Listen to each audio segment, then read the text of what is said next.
नमस्कार मित्रांनो, तर पुन्हा कर्तव्य आहे या मालिकेच्या आजच्या एपिसोडमध्ये आपल्याला असं पाहायला मिळत आहे की लकीने वसुंधराला घराबाहेर हाकलून दिलेलं असतं. ती पूर्ण रस्त्याने रडत चाललेली असते. तिचं कुठेच लक्ष नसतं. समोरून ट्रक आडवा येतो. तो तिला धडक देणारच इतक्यात आकाश तिला बाजूला घेतो. आकाशने बाजूला घेतल्यानंतर आकाश वसूवर ओरडतो आणि म्हणतो की काय करताय तुम्ही वसुंधरा? जीव दिला म्हणजे सगळं प्रश्न सुटला असं वाटतं का तुम्हाला? आणि आधीच तुम्ही माझी फसवणूक केली, ते काय तुम्ही कमी केलंय का? वसुंधरा म्हणते की नाही हो, मी तुमची कधीच फसवणूक केलेली नाही आहे. हवं तर मी बनीची शपथ घेऊन सांगते, बनीसाठी चांगला बाबा भेटावा म्हणून मी हे सगळं केलं. आकाश म्हणतो की हो, पण तरीही तुम्ही माझी फसवणूक केलीतच ना. वसुंधरा म्हणते की नाही, मी तुमची कधीच फसवणूक करणार नव्हते.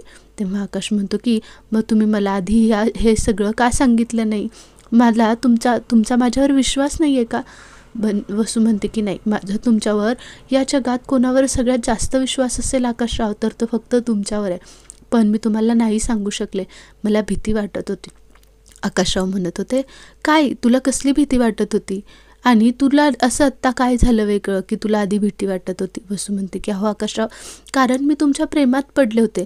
मला प्रेम झालं होतं. इतक्या वर्षांनी कोणीतरी माझ्या आयुष्यात माझी काळजी घेणारा माणूस आला होता आणि मला त्याच्यापासून लांब जायचं नव्हतं. हे सगळं मी फक्त माझ्या प्रेमासाठी लपवून ठेवलं. आकाश म्हणतो की पण तुम्ही हे सगळं मला आधी सांगितलं असतं तर तुम्हाला काय वाटतं की मी हे सगळं ऐकल्यानंतर तुम्हाला असंच सोडून दिलं असतं? वसुंधरा, तुम्ही एवढंच ओळखलत का मला? तेव्हा वसू म्हणते की अहो आकाशराव, पण तुम्ही माझं ऐकून कुठं घेताय? तेव्हा आकाश म्हणतो की हां, आत्ता ऐकतोय मी. जे काही झालं ते मला सविस्तर सांग. म्हणून वसू सांगायला चालू करते की अहो, तो जो शार्दूल सुधीर रानडे आहे, तो आईबाबांचा खूप छळ करायचा. माझा मानसिक शारीरिक छळ करून अत्याचार केले त्याने माझ्यावर. आकाशला धक्का बसतो. तो म्हणतो की अत्याचार म्हणजे नक्की काय केले त्याने? तेव्हा वसुंधरा तिचा घडलेला भूतकाळ सांगायला लागते की कसा तो तिला मारायचा, कशी जबरदस्ती करायचा. हे सगळं ऐकून आकाशला खूप मोठा धक्का बसतो.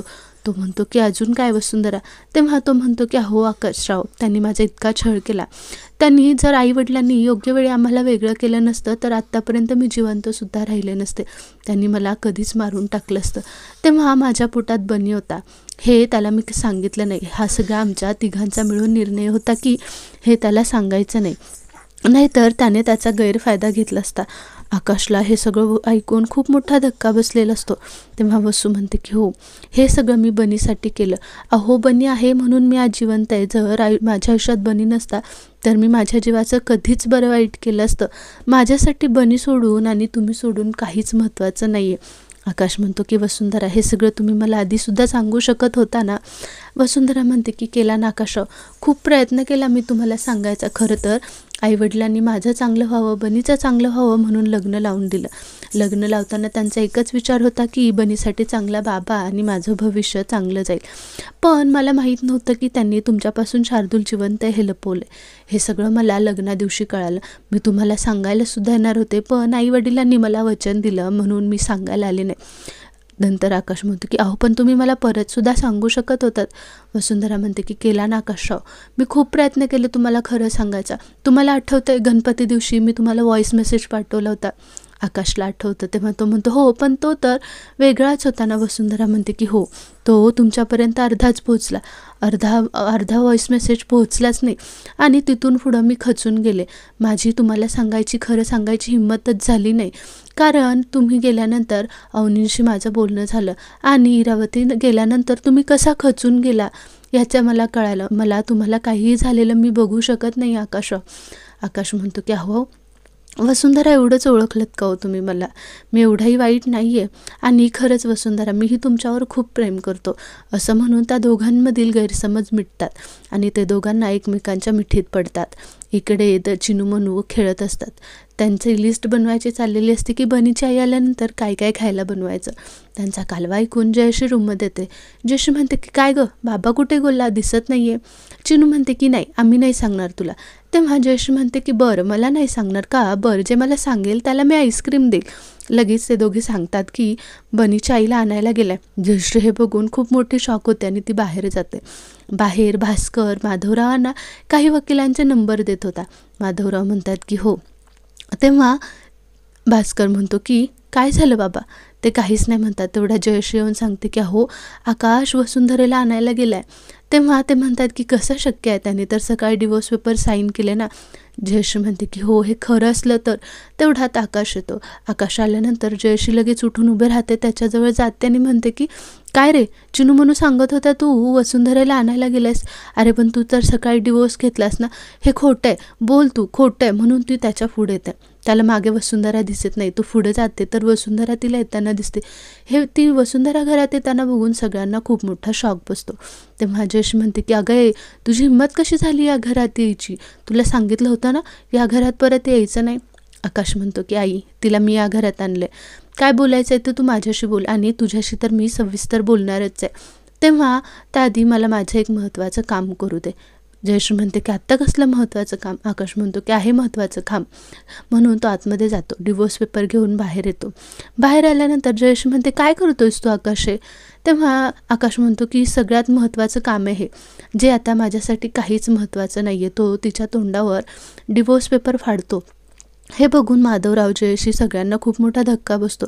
ती म्हणते की काय केलंस आकाश. तेव्हा आकाश म्हणतो की हो आता याची काहीच गरज नाही आहे आम्हाला. ती वसुंधराच्या अंगावर धावून मारायला जात असते. आकाश आडवा येतो आणि म्हणतो की आई हे करू नकोस तू, तुझ्याशी तर मला महत्त्वाचं बोलायचंच आहे, पण त्याआधी मी तुला सांगतोय मला महत्त्वाचं काम करू दे. म्हणून तो उठतो, आपल्या खिशातलं मंगळसूत्र सगळ्यांच्या समोर वसुंधराच्या गळ्यात घालतो आणि तिला आपण कधीच वेगळं होणार नाही हे वचन देतो. तेव्हा तो वसुंधराला म्हणतो की वसुंधरा ना तुमचं माझं कधी नातं तुटणार नाही आणि कधीच नाही, मी तुमच्यावर प्रेम करतो. हे सगळं बघून घरातल्यांना खूप मोठा धक्का बसतो. ते म्हणतात की अरे काय करतोयस तू. जयश्री तर आवासून त्यांच्याकडे बघत असते. वसुंधराला आपल्याला सगळ्यांसमोर एक्सेप्ट केले याचा आनंद असतो. तेव्हा ती वसू बाबांना म्हणते की अहो बाबा खरंच मी तुम्हाला कधीच फसवणूक केलेली नाही आहे. माधवराव तिच्याशी बोलत नसतात. वसुंधरा म्हणते की अहो मी स्वतःहून या घरात नाही आले, मी रस्त्याने चालत होते तेव्हा आकाशराव मला भेटला नाही, तेव्हा आमचं सविस्तर बोलणं झालं, म्हणून आकाशरावांनी मला परत घरी आणलं आणि आमच्यातले गैरसमज दूर झाले. हे सगळं ऐकतात. घरात खरं तर कोणालाच पटलेलं नाही आहे. जयश्रीचा पचका होतो. आकाश सगळ्यांच्या गळ्यात मंगळसूत्र घालून झाल्यानंतर बोलतो की बोल आई काय म्हणत होतीस तू. जयश्री म्हणते की अरे तू हे काय केलंयस, तुला कळतंय का. आकाश म्हणतो की हो आई मला चांगलंच कळतंय मी काय करत होतो ते. तुम्ही माझ्यापासून खूप साऱ्या गोष्टी लपवल्या आणि आई तू तर खूप गोष्टी लपवल्यास. जयश्री म्हणते की काय लपवलं मी. तेव्हा आकाश सांगायला लागतो की तू हिला घराबाहेर काढलंस, तू डिवोर्स पेपरवर सह्या घेतल्या आणि मला वेगळंच पैशाची फसवणूक केली आहे म्हणून सांगितलंस, तू वसुंधरांना वाईट ठरवलंस ना. जयश्रीला जेव्हा हे कळतं की आपलं सत्य याला कळालं तेव्हा ती तोंड पाडून तिथे बसलेली असते. आकाश जाब विचारत असतो. जयश्री आपलं तोंड वाकडं करून बसलेली असते. ते उत्तर देणारी